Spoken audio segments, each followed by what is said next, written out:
What is up, everybody? Welcome back to Clarrkin Off Time, your daily WNBA briefing with no filter and no fluff. I'm your host, Maddie G, and oh my goodness, yesterday I told you that the Scott Agness credential story was big. I told you the sports world would pay attention, and I was right, because overnight this story went from a local Indiana basketball controversy to a national scandal. ESPN, Yahoo Sports, Brennan, Jason Whitlock, the Professional Basketball Writers Association, everybody is coming for the Indiana Fever this morning. And we're going to break it all down. Plus, Caitlin Clark plays tonight in the Commissioner's Cup opener, and there is a major injury question hanging over everything. Let's get into it.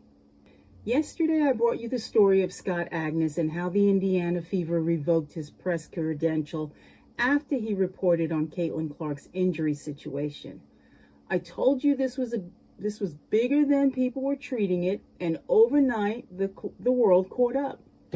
Let's start with the most important development, the Professional Basketball Writers Association, the PBWA, which is the official organization representing basketball journalists across the country.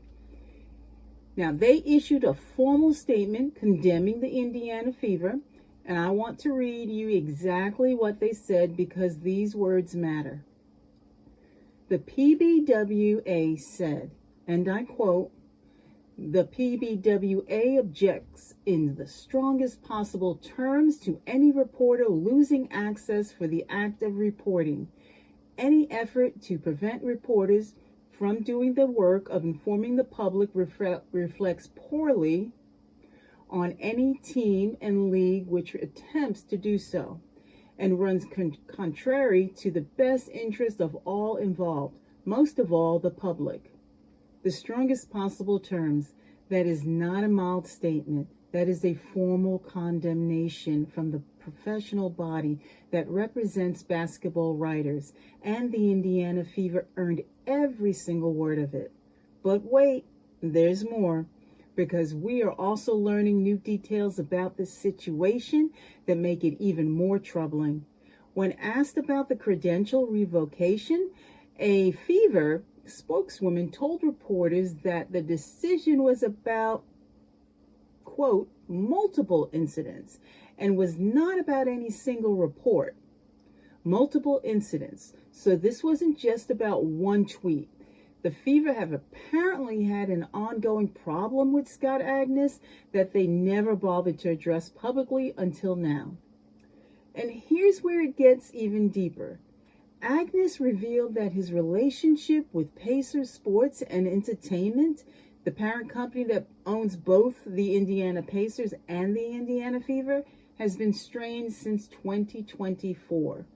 His access to the Pacers was already restricted going back to last year, so this is not just a Fever problem, this is an organizational problem that goes all the way to the top.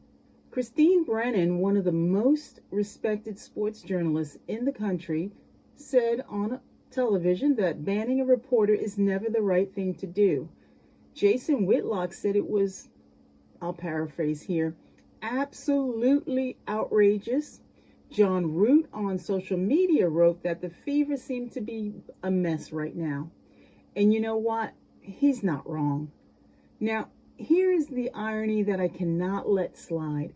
Caitlin Clark is listed on tonight's injury report with, wait for it, a back issue. The very injury that started this entire scandal. The very reason Scott Agness reported what he reported. And she's listed as probable, which means the Fever are reporting it properly this time, because they have no choice after the whole world is watching them. This is what accountability looks like. This is why reporters matter. This is why you do not ban journalists for doing their jobs. I'm going to say what I believe and let the chips fall where they may. The Indiana Fever should restore Scott Agness's credential, and they should do it today, before tonight's game, because the longer this drags on, the worse it looks for everyone, the organization, the players, and yes, even Clarrkin, who has nothing to do with this decision, but whose name is attached to it. The PBWA spoke. ESPN covered it. Yahoo Sports covered it. Brennan covered it. The story is out there, and it's not going away. The only way the Fever make this better is to fix it.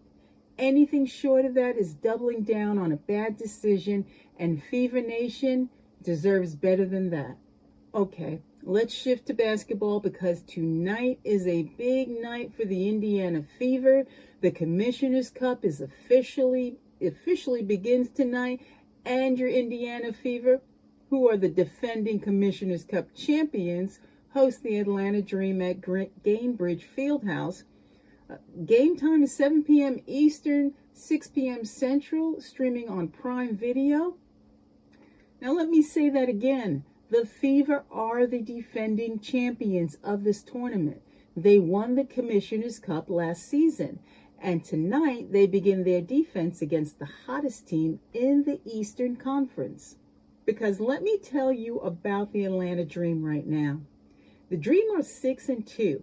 They are leading the Eastern Conference, and they have two players who are absolutely on fire. Allisha Gray is averaging 21.1 points per game. That is more than Clarrkin's 20.1 and more than Kelsey Mitchell's 20.6. Ryan Howard is right behind her at 19.3 points per game. These two women are going to be a massive problem for Indiana's defense if they don't show up ready. And then there is Angel Reese. Yes, Angel Reese is on the Atlanta Dream, and she will be facing Clarrkin tonight. I know you have not forgotten their history. I know the internet has not forgotten, and I promise you the cameras will be on both of them every single possession. Now, the computers give Indiana a 52% chance of winning tonight. That is almost a coin flip, which tells me the game is going to be decided by who wants it more. And after two embarrassing losses on the road and a week of off-court drama, the Fever had better want it more tonight. Clarrkin is listed as a probable with a back issue. Damaris Dantes is also probable with a personal matter. Both are expected to play, so Indiana should be at full strength. Fever Nation, I need you to lock in tonight at 7 p.m. Eastern on Prime Video. This is a must-watch. Let's do a quick spin around the league. From last night, Wednesday, June 3rd. First, the New York Liberty handled the Toronto Tempo 97-82. The Liberty are now 6-4 and looking like a completely different team from a week ago. Toronto drops to 5-5. Remember, the Fever go to New York on Saturday. The Liberty team is hot right now. If Indiana wins tonight, they'll be riding a momentum into the road game.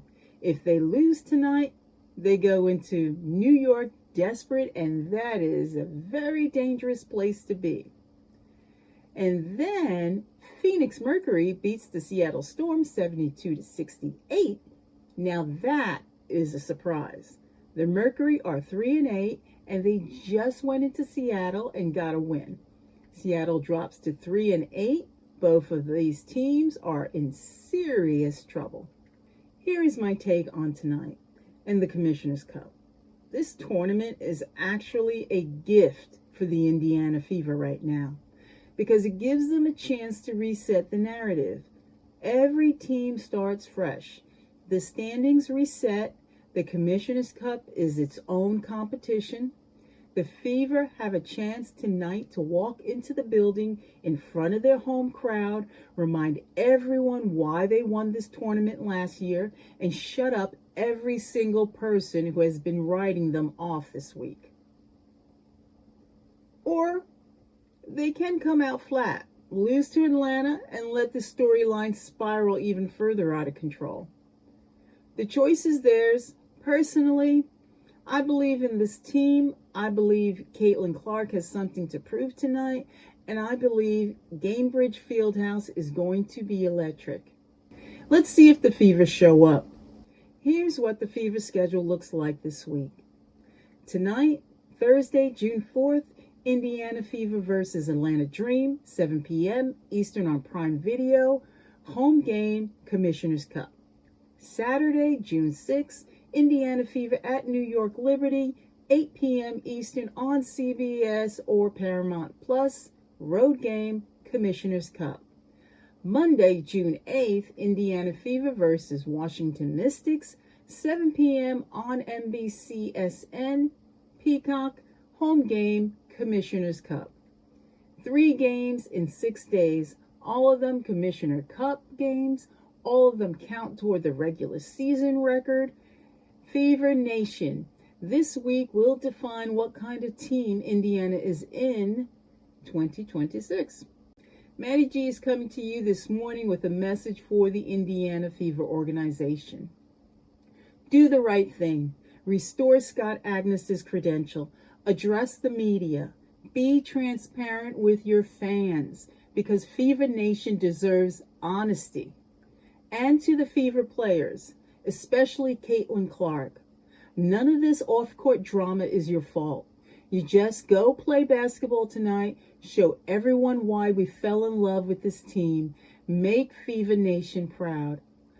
I will be watching tonight, and Friday morning, I will be right here giving you the full breakdown of what happened and what it means for this team going forward. If you are not subscribed yet, hit that button right now. I'm here every single morning bringing you the truth about this league. Drop a comment below. Do you think the Fever will restore Scott Agness's credentials before tonight's game? I want to know. Until tomorrow, this has been Clarrkin Off Time.